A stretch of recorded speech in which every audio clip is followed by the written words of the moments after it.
up to now, I do not know how I can be able to help her because she's not able to help herself. And it bothers me that one day, I feel like one day we'll just wake up and she'll be dead. Because yeye anashinda anachapwa, and that guy does not even care if she goes to the hospital or what. Yetu kazi yake ni kumchapa. So I feel like also there are gaps. I don't know if there could be laws that could help people that are not able to help themselves. Kama yeye, she's not willing to go get that help, but from out here we know she needs help.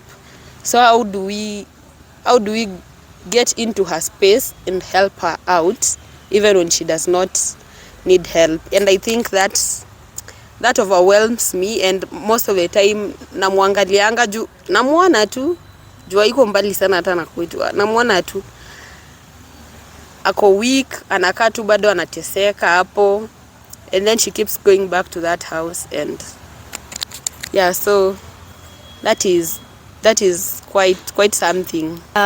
From story Nancy ameshare ni kitu yenye si Nancy peke yake, hata mimi nimeona tu hapo mtaa yetu that when adolescents sana time when wamemaliza high school and then they get into relationships and they get pregnant, wazazi wana give up, wanasema acha ende aolewe. Ama when they get pregnant and the person who has impregnated them is someone who is over 18, wanasema acha ende aolewe. Na hiyo naona ni kama as parents kuna venye wana lose hope haraka on their children.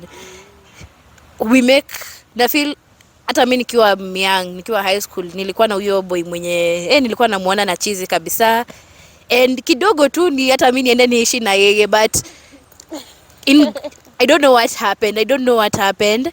Nika come back to my senses, nikaona lazima nimalize shule, nijitegemee kwanza ndo nianze kufikiria hiyo stuff.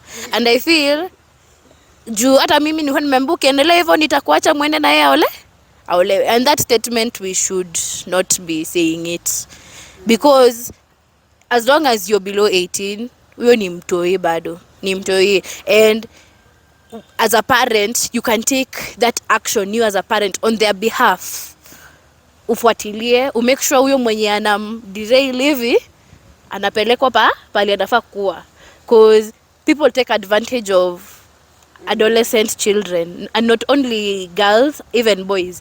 Kuna watu wanafikirianga tu ni mademu wataenda waolewe, but even boys there are people who take advantage of boys too.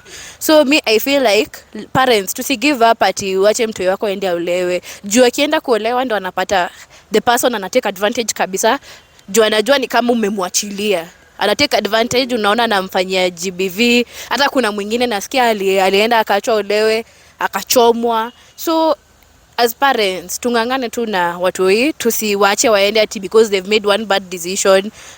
You can haraka, uko na hiyo power as a parent, you have that power to make sure that huyu mtu mwenye anafanya mtu hii aanze kwenda hivi, unamweka place anafaa kwa. Yeah, even in our community, I'm from the Nubian community, you know, it's not right to get pregnant before marriage.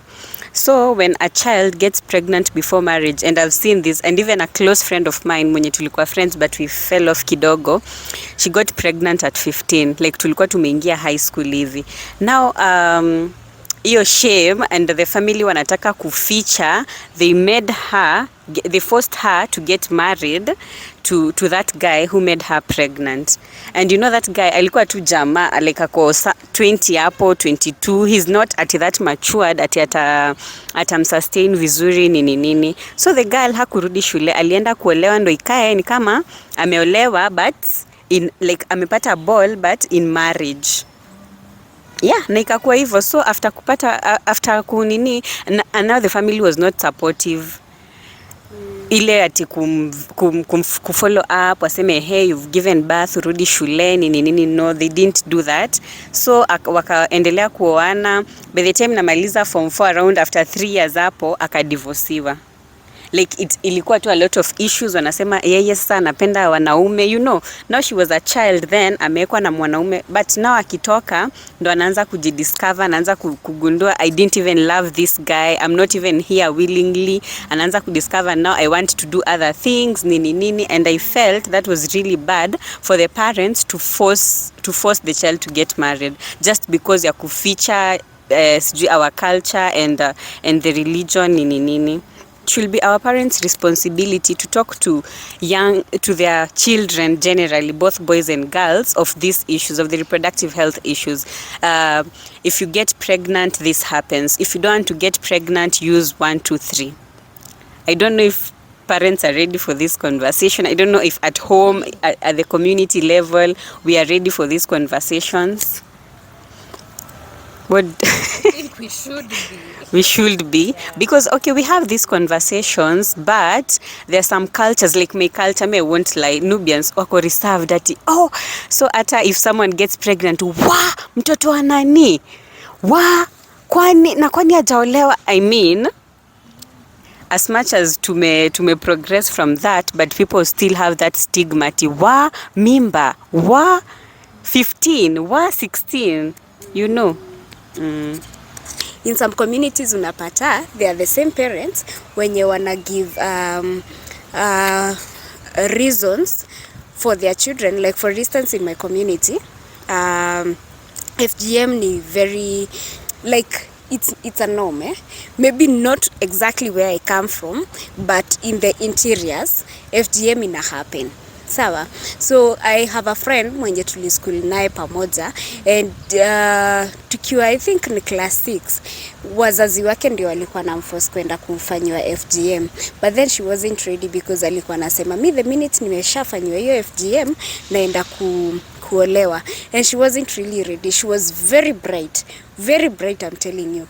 So she was like, mi nataka kutoroka home because if nikiallow niende nifanywe hiyo FGM, ye alishaozwa, like the minute walimwangalia ameanza kumea tumatiti and all that, kuna mtu alikuja akaanda hivi gay, sijui what people, how I can call it that in Swahili or English. So once that nini has been secured, once her marriage has been secured, so now the next step ni kufanywa FGM. So vile alienda alikataa na akatoroka, but then anatorokea wapi? Because their relatives pia wana support FGM, like everybody in our communities, especially kama communities bado hawaja progress, there's nothing you can do about it. So alitoroka for a while, but then akakuja akarudishwa nyumbani. So aliporudishwa nyumbani, what happened, akafanywa FGM na nini,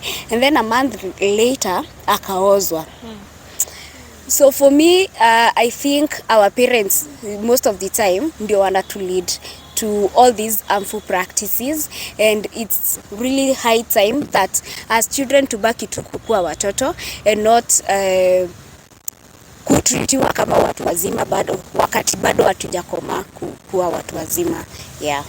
I know we are all frustrated sasa hivi, and I am too, because child trafficking is something that we cannot control, plus kuna some other issues that are still happening, especially in this small in our community. Young people are being children are being wanachukuliwa kutoka kwa manyumba zao, their communities, and they actually, we call it cheap labor, which is not. It's actually a violation that we are doing to them. So whoever is anapatiana kazi kwa watoto, it's so wrong, and they should know it. And the worst part is how watoto, they're not even protected in terms of their rights within this specific work areas. So their rights are being violated over and over. Many injustices zinafanywa, and it's so upsetting that the community and local administration are actually they know what to do. The laws are there, very firm and very specific. However, they I don't want to say eti wanatan ama they are burying their heads, but nothing nothing tangible is being done, especially to this community within Kamkunji. A lot needs to be done. Yeah.